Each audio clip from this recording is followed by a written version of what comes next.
Artificial insemination is a management tool that's been around for many years.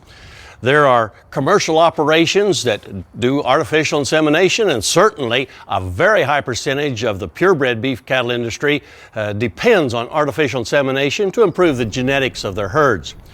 Producers that are using artificial insemination for the very first time need to have realistic expectations of what they can look for as the potential outcome of the first breeding season that they ever try artificial insemination. You know, there's a tendency to think, well, if I spend the money for estrus synchronization products, spend more money with buying semen and perhaps some of the equipment for artificial insemination, that I should get 100% of them bred AI. Well, quite frankly, the biology of the system just doesn't allow for perfection in very many instances. More likely, what's going to happen, if you have a set of cows that you're about to breed AI, as you start that breeding season, about 80% of them will be cycling and ready to respond to the estrus synchronization or be in standing heat when you go out to observe them.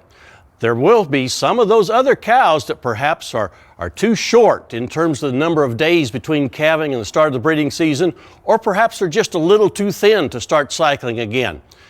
If 80% of them respond, actually, that's pretty good. A really talented, experienced AI technician will get about 70% of those to conceive to the first pass through the chute and when they're artificially inseminated.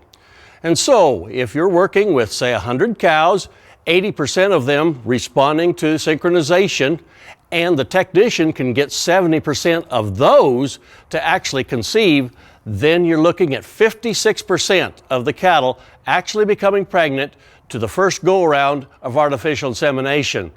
And so I think it's important that you understand these principles so that you're not disappointed when you have the first AI program and 50 to 60% of the cattle are bred AI. It's the reason why you have a cleanup bull around to help get the other cows bred to, of course, have a calf next year and available to sell along with those good AI calves.